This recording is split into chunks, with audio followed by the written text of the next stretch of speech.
ညီကိုရလုံးပဲမင်္ဂလာပါဗျာနော်မနေ့ကကျွန်တော်ဒါဈေးတန်းရအောင်ခြေဆွမ်းရအောင်ညီကိုတို့ဒါပြပြမနေ့ကဗီဒီယိုကြည့်လိုက်တဲ့ညီကိုတွေကတော့သိလိမ့်မယ်ကျွန်တော်လီဘန်ဒီဘော်ဒီကိုကျွန်တော်ဒါဗီလာရီရဲ့11ဆိုတဲ့6ပေါင်းအောက်ကိုကျွန်တော်နှစ်ပွဲလုံးတော့ကျွန်တော်ရခဲ့ပါတယ်ဗျာနော် channel ထဲမှာလည်းကျွန်တော်၄ပွဲလုံးရခဲ့ပါတယ်အဲ့တော့ဒီနေ့မှာကျွန်တော်တို့ဒါ Premier League ပွဲစဉ်34เนาะပြန်စပြီဒါ Sunderland နဲ့ Forest ရဲ့ပွဲတစ်ပွဲရဲ့ကျွန်တော်ဒါ Series ရဲ့ပွဲတစ်ပွဲရဲ့ရွေးချယ်ပေးမယ်ဗျာเนาะပထမတော့ Real ပွဲပြောမလို့ပဲ Real ကိုကျွန်တော်ကဒီနောက်ပိုင်း Real ဟိုဈေးထဲမအောင်တာများပြီဆိုတော့တိတ်မယုံရဲလို့ဆိုပြီးတော့ Real ပွဲတော့ကျွန်တော်မပြောတော့ဘူးနှစ်ပွဲပဲရွေးချယ်ပေးမယ် Sunderland နဲ့ Forest ရဲ့ပွဲကိုကျွန်တော်ဒါပထမဆုံးကျွန်တော်ဒါ table အဆင့်စရာကိုကြည့်ရမယ်ဆိုလို့ရှိရင်ပွဲတွေကတော့တိတ်မကြံတော့ဘူးဒါပေမဲ့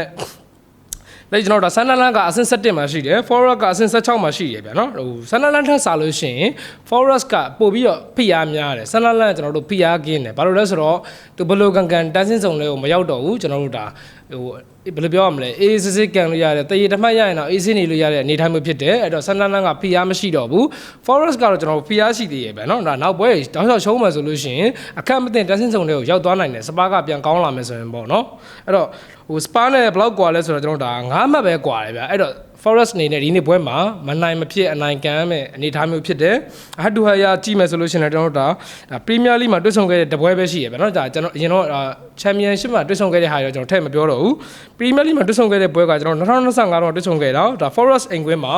Sunderland က 0-1 ဆိုတော့ရလနဲ့နိုင်ထားတယ်အဲ့တုန်းကဆိုလို့ရှိရင်ကျွန်တော်ဒါ Forest ကနေပြီးတော့ဈေးတန်းပြန်ပေးထားတာဗျာနော်ဒါ table အောက်ကနေပြီးတော့ဈေးတန်းပြန်ပေးထားတယ် Sunderland ဒါပေမဲ့လည်း Sunderland ကိုအိမ်ကွင်းမှာ 0-1 နဲ့ရှုံးနေထားတယ်အဲ့တော့ဒါ Sunderland ရဲ့အိမ်ကွင်းပိုင်းကိုကျွန်တော်တို့ဒါခြုံကြည့်ရမယ်ဆိုလို့ရှိရင်လေ Sunderland ကဟိုရာသီစာတော့အိမ်ကွင်းကောင်းတယ်ဗျဒီနောက်ပိုင်းနေမှာတော့အိမ်ကွင်းအားနည်းလာတော့တွေ့ရ Sunderland မကောင်းလို့မပြောဘူး Sunderland ကခန်းစစ်ကောတိုက်စစ်ကောကောင်းတယ်ဒါပေမဲ့ဒီနောက်ပိုင်းနေမှာအိမ်ကွင်းအားနည်းလာတယ်စပါးကိုနိုင်တဲ့ပွဲရလွဲလို့เนาะကျွန်တော်တို့ဒါ Brighton ရှုံးထားရတယ်ဒါ Fulham ကို 1-3 နဲ့ဂိုးပြတ်အောင်ရှုံးထားရဆိုတော့ဟိုဒီနောက်ပိုင်းနေမှာတော့ဒါ Sunderland ကအိမ်ကွင်းပိုင်းလေးနည်းနည်းလေးတော့အားနည်းလာတော့တွေ့ရတယ် Forest ကတော့ဒီနောက်ပိုင်းပွဲတွေမှာတော့ကျွန်တော်တို့ဘယ်လိုပြောရမလဲဟိုခြေစမ်းပြန်မှန်လာတယ်တန်းစင်းစုံနဲ့မရောက်အောင်တေချာလေးပြန်ယုံပြီးတော့ကစားလာတာတွေ့ရတယ်ခြေပြန်မှန်လာတော့တွေ့ရတယ်နောက်ဆုံး၅ပွဲမှာဆိုလို့ရှိရင်လည်းကျွန်တော်တို့เนาะ Forest မရှုံးတာကကျွန်တော်တို့ဒါ9ပွဲလောက်ရှိသွားပြီဗျာเนาะလုံးဝမရှုံးတာ9ပွဲရှိသွားပြီအိမ်ကွင်းရောအဝေးကွင်းရောမရှုံးဘူးအဲ့တော့ဒီနေ့ပေးထားတဲ့ဈေးတန်းရဆိုလို့ရှိရင်လည်းကျွန်တော်တို့ဒါ Sunderland နဲ့ Forest က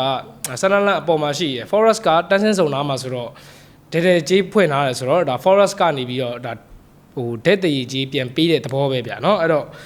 Forest ကပြန်ပြီးတဲ့သဘောပဲကိုပေါင်းကတော့ကျွန်တော်တို့ဒါနှလုံးကိုတဝက်ရှုံးနဲ့စတင်ထားတယ်ဗျာเนาะအဲ့တော့သူတို့တွတ်ဆုံခဲ့တဲ့ဒါမှတ်တမ်းတွေအရာရောဟတ်တူဟတ်အရာရောလက်ရှိခြေဆွမ်းရောကြည့်ရမယ်ဆိုလို့ရှိရင်ဒီနေ့ပွဲဒီကျွန်တော်စိတ်ထင်တော့ Sunderland နဲ့ PR ကင်းကင်းနဲ့ရင်ဆိုင်သွားမယ် Forest ကလည်းမယုံမဖြစ်နဲ့ရုံးရမယ်ပွဲဖြစ်တဲ့အတွက်ကြောင့်ဒီနေ့ပွဲကကျွန်တော်တို့စိတ်ထင်တရေကြဖို့များမယ်ဒါမှမဟုတ်ရင်လေ 1-0-1-1-1ဒီတစ်ပေါက်သားဖို့ပဲများလိမ့်မယ်ဗျာเนาะအဲ့တော့ကျွန်တော်ကဒီနေ့ပွဲမှာတော့ကျွန်တော်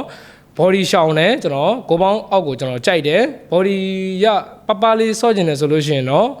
ဟိုဖီယာကင်းနေတဲ့ Sunderland ထက်ဆိုင်ကျွန်တော်ကတော့ဟိုတန်းစင်းစုံနဲ့ရောက်ဖို့အတွက်ဖီယာများနေတဲ့ Forest ကိုတော့နည်းနည်းလေးတော့ပိုကြိုက်မိတယ်အဲ့တော့ Sunderland နဲ့ Forest ပွဲကိုကျွန်တော်ကိုပေါင်းအောက်ကိုကြိုက်ပါတယ်ဗျာနော်နောက်ထပ်တစ်ပွဲကကျွန်တော်ဒါ Series ပွဲဗျာနော် Series ပွဲNapoli နဲ့ကျွန်တော်ဒါ Chris Money ရဲ့ပွဲစဉ်ဖြစ်တယ်ဗျာနော်ဒီပုံစံကမနေ့ကကျွန်တော်ပြောသွားတဲ့ဈေးတန်းကြီးမဲ့ကျွန်တော်တို့ဒါ logic ပုံစံမျိုးပဲဘာလို့လဲဆိုလို့ရှိရင်အဆင့်3မှာရှိတဲ့ Napoli နဲ့ကျွန်တော်တို့အဆင့်7တန်းစင်းစုံနဲ့အမှတ်2လက်ချီနဲ့အမှတ်2နေတဲ့အဆင့်7မှာရှိတဲ့ Cremoni ရဲ့ပွဲစဉ်ဖြစ်တယ်ဗျာနော်ဟိုထိတ်ဆုံးကအသင်းတွေကိုအောက်ကအသင်းတွေကတော့အမြဲတမ်းဒုက္ခပေးလေးရှိရဲ့10ပွဲကန်10ပွဲလောက်ကကျွန်တော်တို့အပေါ်အသင်းကဈေးတန်းမအောင်တာများတယ်ဗျာနော်ညီကိုတို့ဒါကြည့်လိုက်ရင်သိမယ်အဲ့တော့ဟတ်တူဟာယာကြည့်ရမယ်ဆိုလို့ရှိရင်လည်း Napoli ကကျွန်တော်တို့ဒါဟိုအရန်ဝေးတဲ့ပွဲတွေတော့မပြောတော့ဘူးဗျာနော်2025လုံးကပွဲပဲပြောလိုက်မယ်အဲ့တော့ Cremoni အိမ်ခွဲမှာ Napoli က 0-2 ဆိုတဲ့ရလနဲ့နိုင်ခဲ့ဘူးတယ်ဒါပေမဲ့အဲ့တော့ Napoli ကအခုလိုချိန်မျိုးတော့မဟုတ်ဘူးဗျာနော်ကျွန်တော်တို့ရာသီပထမဝက်တုန်းကဆိုလို့ရှိရင် Napoli ကတကယ်ကောင်းတယ်ဗျာနော်ဒီနောက်ပိုင်းမှာအဖျားရှူရတာဆိုတော့ဒီနေ့ပွဲမှာကျွန်တော်တို